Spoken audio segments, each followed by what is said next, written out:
Good afternoon, and thank you all for starting to come in to attend this webinar with WISPA and the Association for the American Society, of Civil Engineers. We're really excited to talk to you all today about broadband policy. We're going to give things just a minute for folks to trickle in here before we kick things off, and we'll get started just about 30 seconds from now to a minute from now.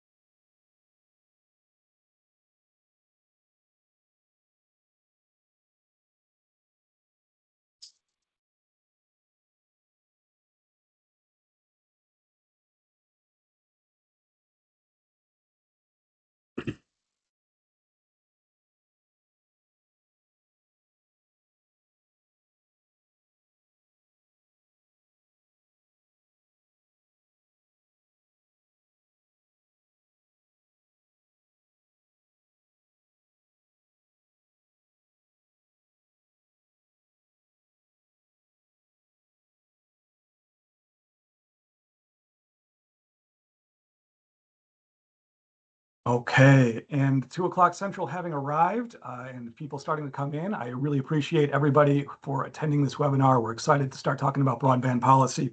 My name is Stephen Schwerbel. I am the Director of State Advocacy for WISPA, the Association for Broadband Without Boundaries, and I'm joined today by a few folks from the American Society of Civil Engineers who will be talking to you, including Vic Verma, who is an expert on broadband policy and has helped to assemble their scorecards. We greatly appreciate the time you take today. This webinar will be recorded and it will be shared after the presentation concludes for your use as a tool to review, and we will be taking questions. We ask that you save questions until the end, but you will see a chat function and a Q&A function if you have questions as we're going through the presentation. We welcome you to use that Q&A function to submit your questions. Otherwise, at the end of this, we will have time for you to raise your hands using the hand raise button on Teams and submit questions if you'd like to jump on screen for that. So with that said, I would love to turn it over to Vic and talk about our scorecard. Vic, go ahead and introduce yourself and please take it away.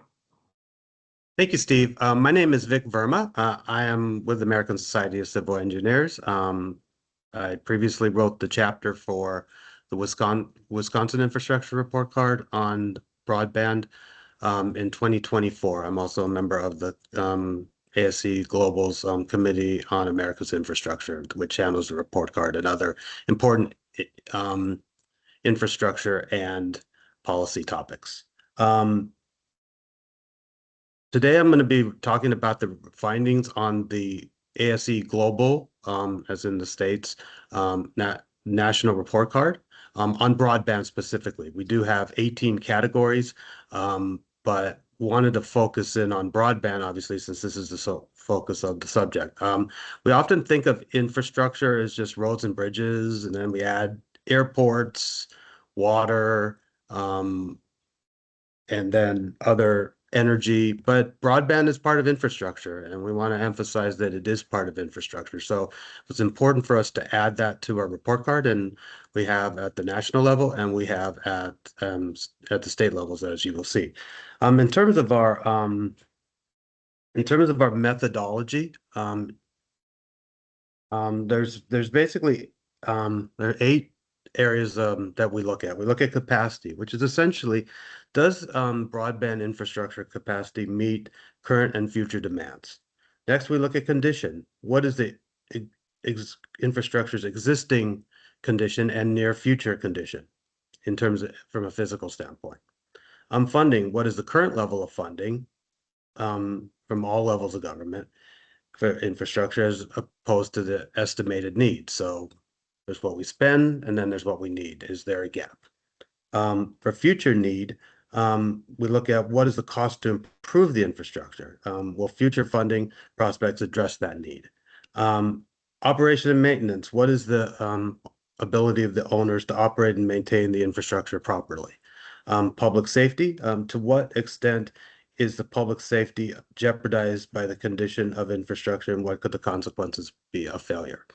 And finally, we have also resilience, which is what is the infrastructure system's capability to prevent or protect against significant multi-hazard threats and incidences, and how quickly can it recover? Finally, innovation. What new and innovative techniques are materials, technologies, and delivery methods are being implemented to improve the infrastructure? Next slide.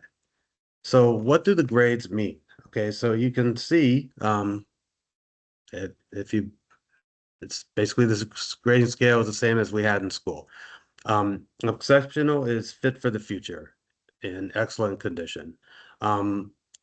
B is adequate for now, but may not be what we need in the future. Mediocre definitely requires attention. Poor, which is at risk, and failing is unfit for purpose. Next slide.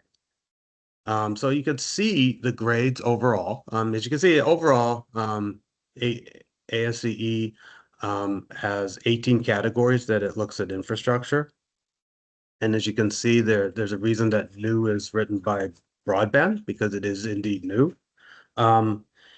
So with a lot of the other categories, and in the future we will be able to do this with broadband, we can we can go from report card to report card to see if we're making progress or if we're backsliding. Obviously with broadband, we're new. We have a C+ for the grade, which we'll discuss further. But as we move forward in future cycles, we'll be able to see are we improving or backsliding with new report cards. Next slide. Okay, so to kind of hone in on our investment gap. So one thing we will look at here that's very noteworthy is that overall with infrastructure, there is a $3.7 trillion gap, and that's actually increased from the last report card. But if you notice with broadband, our total needs are 61, 61, I believe that's $1 billion. And then what's funded is 61 billion. So the funding gap as of right now is zero. However, there's a major caveat to that, and that is BEAD funding. This number takes into account BEAD funding that was supposed to be provided. That is in flux right now with budget talks and at the federal level. So what you may see that there's no funding gap here, but this is when the report card was put together. But obviously, as we live in a changing landscape, and so there may be one soon. So we need to make sure we're factoring that in. Next slide. So basically, as we look to move forward, we're always looking to sustain investment. Investment we have currently is important, but we want to make sure we're sustaining it and not dropping it year to year. Prioritizing resiliency. Honestly, we want to make sure broadband, particularly with underground wires, is resilient. We've had many storms here in Wisconsin. We had major flooding last week. And so we want to make sure that we talk about other infrastructure, we need it to be resilient, but we need broadband infrastructure to be resilient as well because of communications. If communications go out, then we can't help people in the event of emergency as well. And then finally, advancing policy and innovation. This is always important across the board in infrastructure, but also in broadband. The world is continually changing, policy is continually changing. So we want to make sure that we're continually innovating. So whatever you see as a grade right now in our funding, we don't want to be satisfied with that. We know that improvements are needed. We know that innovations occur. We want to make sure that we're implementing that. Next slide.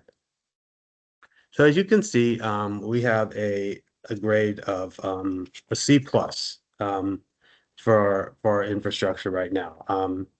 Fast and reliable connection to the internet is essential, with reliable broadband access mandatory for businesses and communities to thrive.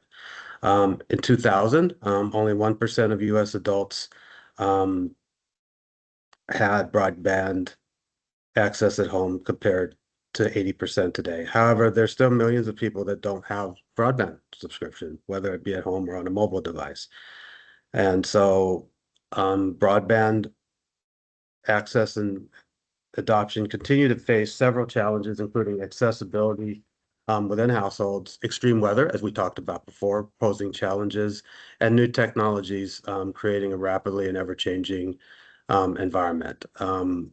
It will cost an estimated $56 billion to deploy current broadband speeds for every American by 2030, with federal investments, again, this is always in flux as well, estimated to total $65 billion over that time frame. While it appears that if current funding levels continue, the nation is well poised to meet today's needs, deployment costs are also increasing, with material and labor costs being the largest drivers. Obviously, we've seen higher costs across the board over the last few years that, and broadband is not immune from that. Next slide. So broadband challenges.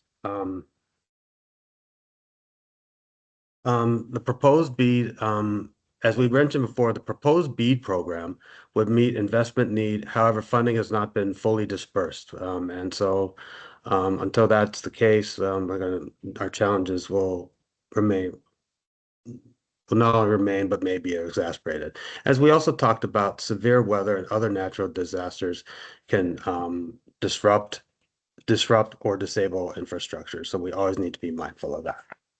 Next slide. Okay, so Excellent. So I think that's a great preview for how WISPA thinks about the trade-offs between various technologies that our members use to deploy broadband. 20 years ago, WISPA started as the Wireless Internet Service Providers Association. We've moved to the tagline of Broadband Without Boundaries because across the country, our members are using a robust combination of just about every technology you can imagine to deliver broadband to some of the most challenging areas of the country. We believe that our members actually use more fiber optic cable in digital divide communities across the country than any other provider offers. But we also use robust amounts of fixed wireless, both licensed and unlicensed spectrum, as well as hybrid combinations of all of those technologies, even hybrid combinations using satellite technology to get to areas that are very remote and would not be able to be served otherwise. And we find that this addresses several of the trade-offs that policymakers really need to focus on as they consider how best to structure their broadband programs at the state level. While fiber is a great solution in many places, it's very expensive to deploy and time-consuming to deploy, and other alternatives may be able to address the challenges of reaching areas that still lack service without waiting that 4 years of a student's entire high school career to reach that household with really reliable, high-speed, robust internet that can be delivered wirelessly or through a different technology. We have a couple of case studies through providers that are WISPA members who have experienced climate resiliency issues, affordability issues, and adoption issues. And so I'd like to start with Kent Winrick to talk about climate resilience in North Carolina. Good afternoon, all. I'm based in North Carolina, and I work for a company we do internet across about 14 different states. But during Helene, I certainly learned a whole lot about being prepared or thinking you're prepared and you're not. 2 days after the hurricane, I got up to the Asheville area, and the destruction was just amazing. I drove into areas where there was 20 feet of water standing at one point in time. A lot of our equipment was underwater at one point. And we're just kind of surveying the whole situation. We see buildings off their foundations, but the bigger problem was that fiber, aerial or buried, was just ripped up. No matter where you were, the fiber was broken and cut, and it didn't matter if it was buried or was aerial. So we had a lot of work to be able to take care of people with their needs, because the police was radios were down, the cell phones were down. There was no power for about a 70-mile radius around Asheville. The only communication route that was working at that point in time was ham radio. Literally, they were calling in helicopter drops to areas of people who need food and the like. But what we saw is that a lot of people rely on the fiber, and that's great. I mean, we rely on fiber as well, but that may not be the total solution of what you're looking for. If you want business continuation, business in the government, business in business, you really need to take a look at different options of how you can stay connected. I got in contact with a fresh produce company that had like $2 million of fresh produce in their coolers. They had a generator to keep it cool, but they had no way to distribute it. So we helped them out getting connected through a combination of fixed wireless and Starlink, and they were able to contact truck drivers outside to bring in and come pick up some of the some of the produce, but also distribute it locally as well to people who really needed it. We also ran into police stations that had no connectivity, had no way to get in contact with their officers or people or anything. It was all just disrupted. So what's the backup plan for that? Well, we helped them get somewhat connected, at least be able to get a couple of policemen out. Their radios weren't working, the phones weren't working, there was no internet. So I thought I was really prepared for an instance like this, but it was shocking to me at how little prepared I really was. And I didn't think about what happens if it all goes away, because it did all go away in Asheville. And what do you do from then on? And then you got to think about, if you're going in to help people, where are you going to get the fuel to, like, for example, I drive a pickup truck. Where am I going to get fuel to keep going on? So I had to make sure I had extra tanks of fuel in my truck, and also propane, because I ran across a couple of soup kitchens in the area just working outside. They needed propane. They had no way to get it. So I bring it in and give them a hand with that. But and some of our, like I said, some of our equipment was like 5 feet underwater at one point. And we had to dry it all off. We knew we weren't going to get power for a good 2 months. But we stood up solar panels as an emergency, and ran solar panels and batteries for a good long time. And that helped a lot. We got some people connected. But it's in the mountains especially, it's like you've got the rivers. The roads follow the rivers.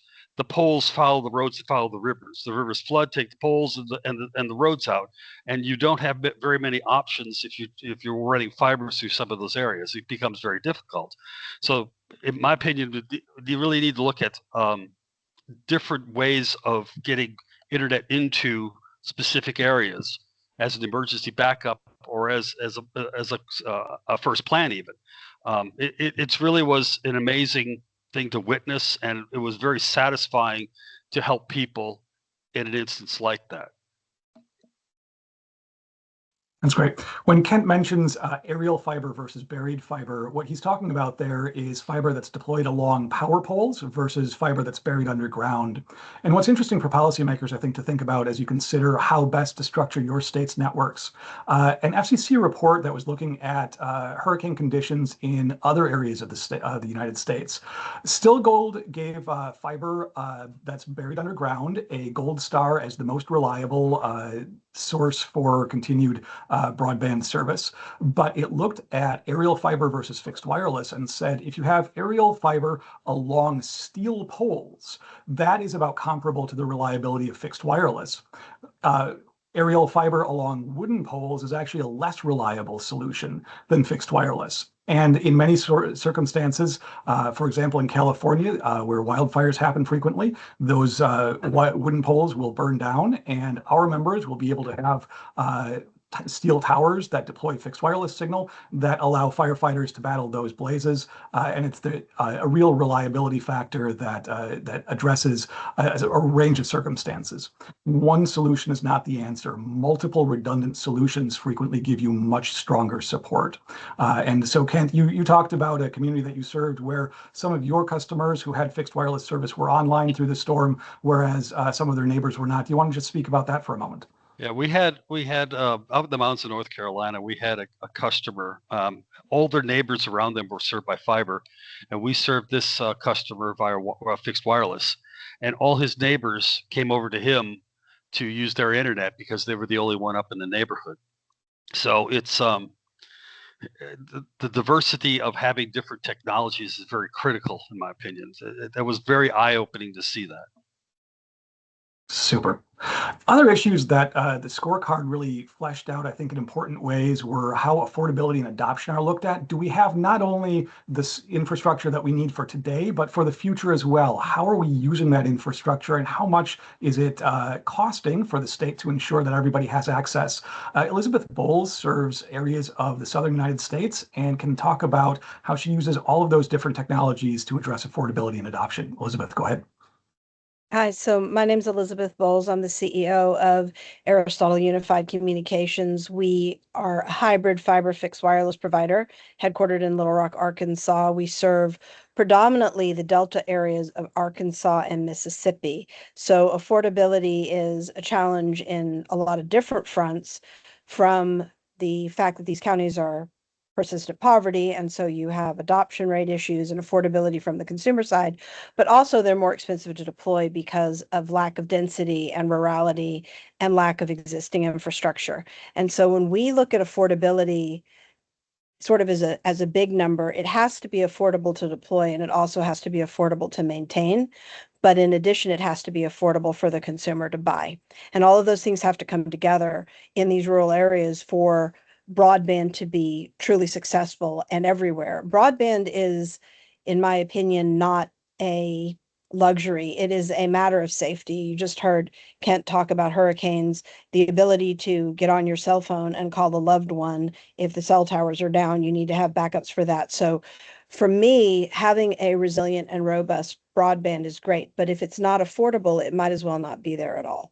And so from a provider standpoint, even when you have networks that are 100% paid for through BEAD or through other grant programs, there is still the operational cost of maintaining that network and making sure that that it can still be working 10 years from now when people are going to need to be able to get a hold of it, which means it has to be affordable to the consumer. So we do use all types of infrastructure.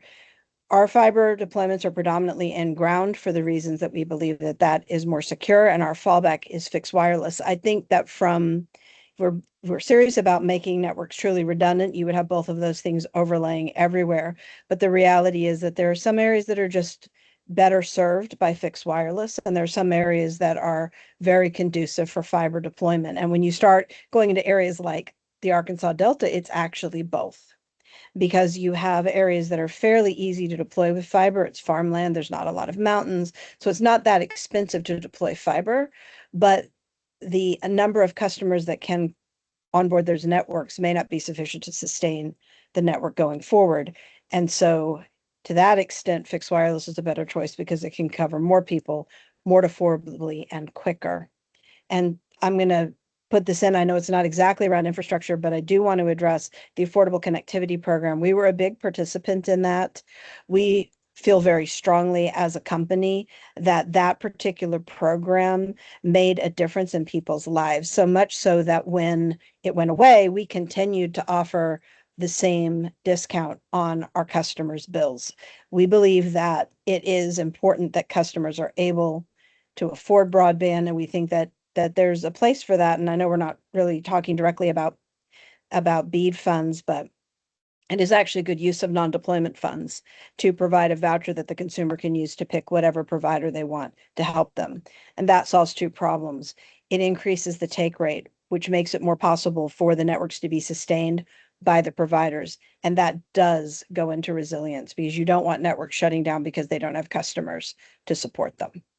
And then secondarily, it enables consumers to buy broadband. And as I said, first responders, we have a mesh network that we use that actually allows a first responder to piggyback on an existing router that we have in the customer's home. And so if a first responder comes up and there's no cell service, which is often the case in rural America, or it's insufficient cell service, they can actually get onto that Wi-Fi connection and be able to radio back in and be able to meet the needs of that person, whether it's medical or police. So we believe pretty strongly that the more we can do to help consumers afford broadband, be able to put that technology in their homes, the safer it's going to be for everyone, particularly in the case of a national emergency. That's great. Elizabeth, can you talk about whether you find that fixed wireless gives you a way to reach a community while you then kind of bring fiber in after that? And what kinds of communities are you looking at in terms of the density, the kinds of topography you're addressing as you make that decision, and cost factors as you make the decision of how to reach it, first with fixed wireless, first with fiber, or maybe using a combination? So that's a bit of a leading question, because Steve knows that this is one of my soapboxes. The thing that I like about fixed wireless is that as soon as it's in place, you can serve everyone. You don't have additional construction costs behind fixed wireless. So where there is a location that's less than 100 people per square mile density, and the topography is relatively flat, and there's a lot of line of sight, fixed wireless is an excellent choice, because as soon as you power up those radios, every single person inside of those radios has service on day one, and all they have to do is call and you send out someone to put a radio on the roof. By way of contrast, fiber has to be dropped to every single location, which is a construction function. It just takes longer to deploy. So one of the things that we do is when we know we're coming with fiber into communities where there are enough households in a dense enough area to support it, or where the funds we have been awarded are for fiber, such as is the case in RDOF and BEAD, we will install fixed wireless infrastructure so that we can go ahead and get service to people who are currently unserved while the fiber is coming in. A fixed wireless tower, once you go through environmental and permitting approvals, you can get a tower from greenfield to standing in the air and functioning within 3 months. That is not true of fiber. Fiber takes a lot longer to deploy, and then even once it's deployed, as I said, it takes longer to get the drops to the individual household. So for me, I think the two of them really work hand in glove. You can extend out fiber as far as it makes economic sense and tack fixed wireless on the end. You can deploy fixed wireless first and then underlay with fiber. You can overlay fiber with fixed wireless to create a redundant selection. And so we make those decisions around community needs, size of the community, and overall, I guess size of the community and density is really the same thing, but there can be 200 households in the community, but they can be far flung. And as when you start getting into these rural areas, the census blocks are much, much bigger with fewer people in them. So we believe that those things go. We have fiber fed towers, and where it doesn't make sense to bring fiber to our next tower, we will use a fixed wireless backhaul, as you're seeing in this picture. But we use both of those things, and we try to touch fiber as close to the last mile as we can for reliability purposes. But at the end of the day, there are some locations where fixed wireless is honestly a superior solution because of affordability, because of resiliency, and because of speed to market. And rural America has been waiting a really long time to get broadband. And so the sooner we can get those things up, even if fiber's coming later, we still deploy fixed wireless first. That's great. Thank you. Let's talk about then, as we move into getting really into how to solve these problems and how should state policymakers think about how they address the issues that are not only current in state legislatures, but that are going to continue to drive those policy discussions, I think, for the next 3 to 5 years and possibly longer. And several of those, I think, have been starting to raise their heads in several state legislatures. And I think you'll see that many state legislatures will continue to follow suit in addressing some of the issues on the policy side that we can talk about. The first is, I think, really well signposted by what Elizabeth just said. Committing to technology neutral rules for your broadband programs that allow all providers to participate and put their best foot forward, and then allowing a state party to decide based on neutral rules and independent standards which solution is best for the individual job that we need to solve. In many cases, fiber can deliver that gigabit speed that, as the ASCE report card indicated, is not just today's need, but gives you space to meet tomorrow's need as well. Fiber is scalable. Fiber can meet those needs in really important ways. But fixed wireless can do that as well.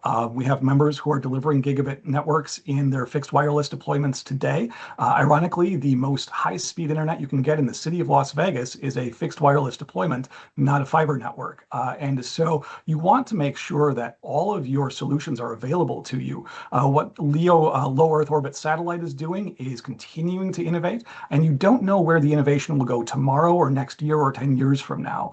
And so you don't want to put yourself in a position of not knowing, because you've invested everything that you have into one particular type of solution, what an alternative solution might be able to do in ways that you can't even expect where you're sitting today. So technology neutral rules and independent standards.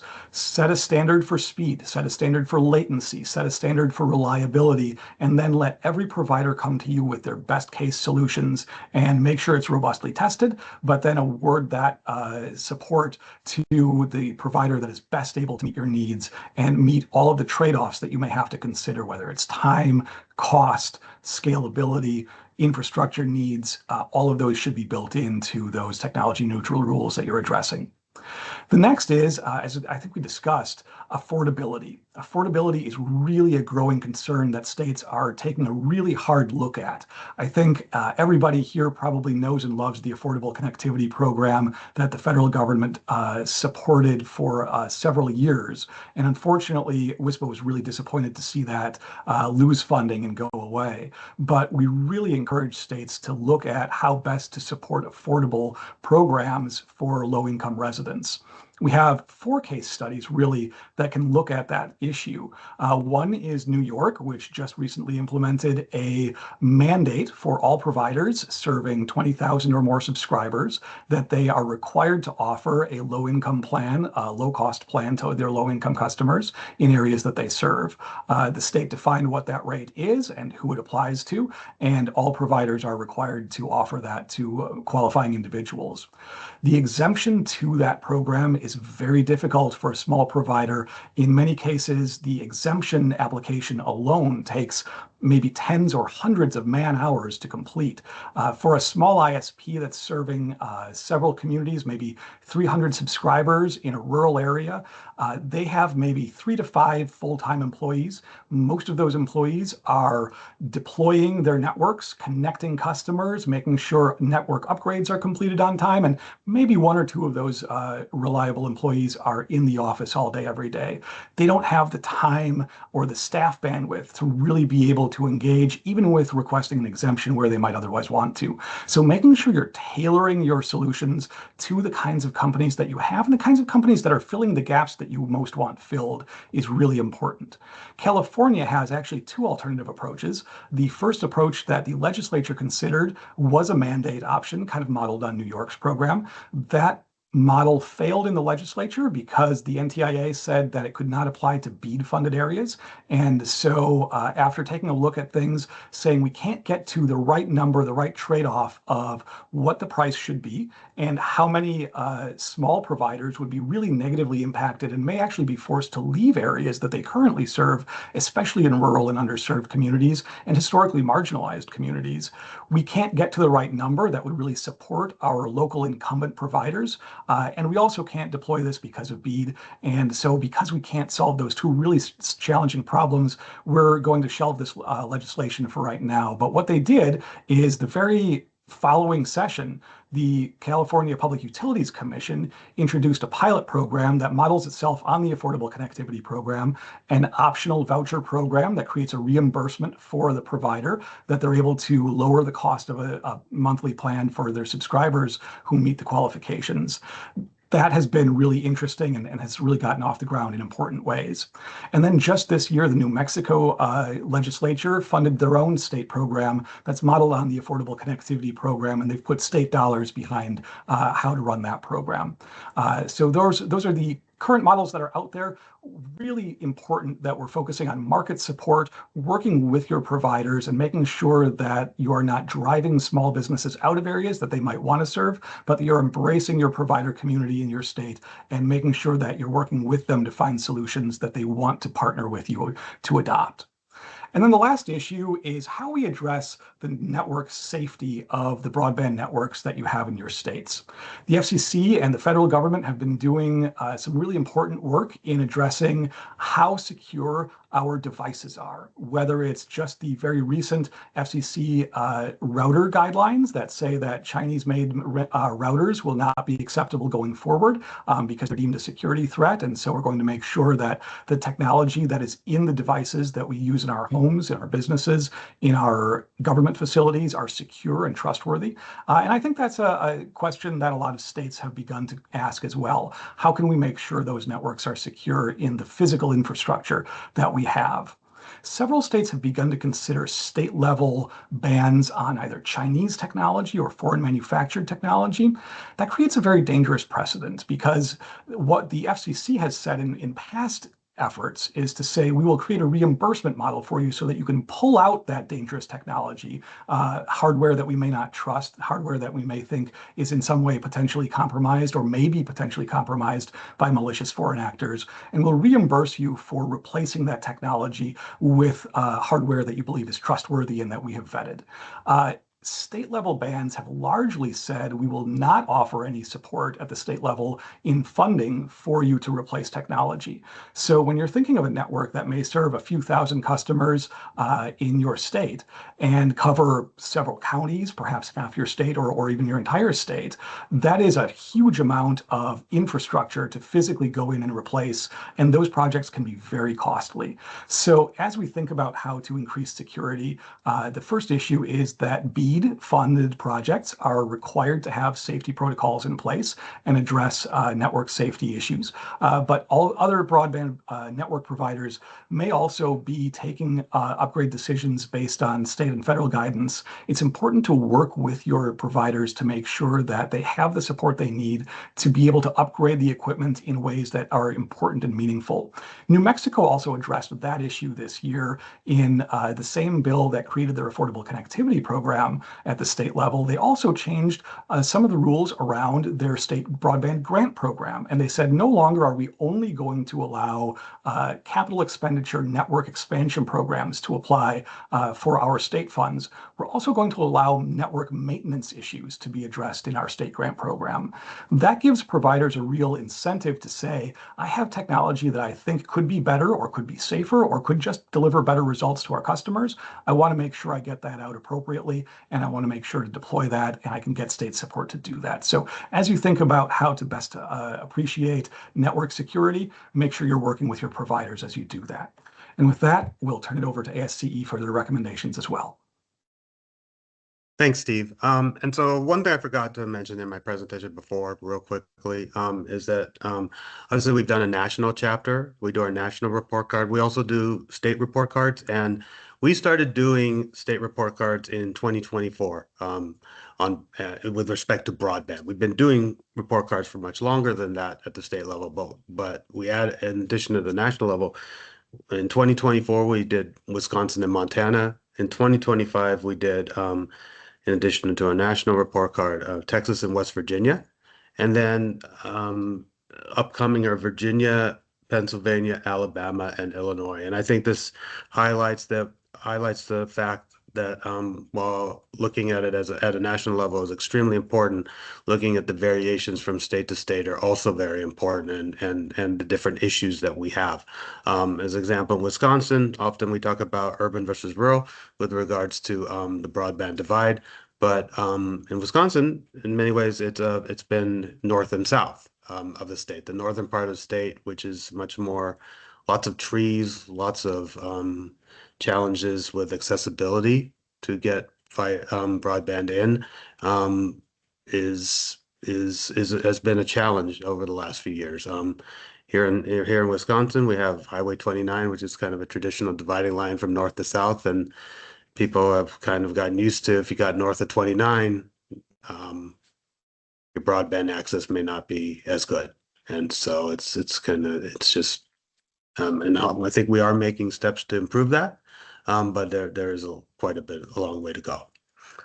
So as far as our recommendations, as you can see, incentivize latest up-to-date codes and standards for utility poles and other structures. I'm a structural engineer myself, and when we're talking about broadband and keeping it up during storms and other major weather events, keeping those poles up are very important as well. I mean, if those structures go down, then a lot of, obviously utilities are affected, but broadband is affected as well. Expanding dig once policies, I think that's another important solution that we have. Facilitate state-based reporting on implementation of broadband plans. We've been fortunate in Wisconsin. Our Public Utilities Commission has a very good report that they put out. So when we were doing our report card back in 2024, there was a lot of good information, and we were grateful for that. And we encourage that that be followed everywhere. Account for life cycle costs. Nothing's permanent. We need to make sure that we're accounting for those life cycle costs and knowing when we need to replace, and making sure that there's funding to address that. Encouraging state and local agency partnership with ISPs. I think that the more we collaborate, the more that state and local agencies know the challenges of what ISPs go through in trying to do their work. And I think we'll have more solutions coming forth. Providing dedicated, predictable funding for broadband affordability programs. And obviously, we've talked about the Affordable Connectivity Act, where funding has been withdrawn. We would definitely, I think, want to see that come back. And see other programs along those lines come back as well, because the big key is in broadband access is being able to afford it. It's not necessarily, even if we have it available in a location, if people cannot afford it, then that becomes an issue. And then incentivize ISPs to provide better service data for key performance indicators such as delivered speeds and reliability of service. We think that with that data, you know, the more data we have, the better solutions we can implement. And so in general, we're basically looking at you know, sustained investment that also prioritizes resiliency. Our infrastructure, roads and bridges need to be resilient, and broadband is also in that same category. And just advancing policy and innovation. You know, nothing is static in this life, and so we want to make sure we're pursuing that and getting solutions that are moving the ball forward. And then, you know, basically in general, you know, I think in closing, just on our end, you know, in general, we say investment in infrastructure is an investment in American jobs, people, and the economy. That's true of all infrastructure, and that is true with broadband. In some ways, it's infrastructure is not always, can't always see the direct impact, but the impact is there. Broadband is how we communicate. We have this webinar because of broadband, and we can communicate, you know, to people all over the country. So we need to make sure we're moving that forward and go from there. And those are our recommendations. Excellent. Yeah, Vic, I think that really highlights an important point, that infrastructure is so important to every aspect of the American economy today, and the impacts that broadband infrastructure in particular have on American economic impacts is really significant. WISPA has a study published on our website from an MIT professor who looked at the impact of broadband availability and found that for a household that does not have infrastructure either in place or affordable, that they're not able to get online, being able to get online has an impact of, I believe it was $1,600 a year for an average family. And that can be a really make or break thing that can change a family's life. Not to say anything of the impacts on the ability to work remotely or study remotely or any of that. So I really appreciate all of this. And we are now at the end of our presentation. We have contacts listed. I don't see any Q&A in the chat, but if there are any questions, please feel free to use the hand raise function or drop a question in the Q&A or chat, and we would be happy to address it. We've got about 15 minutes, and we are happy to chat about any concerns or questions that you may have as you think about what broadband policies you want to address in the coming sessions.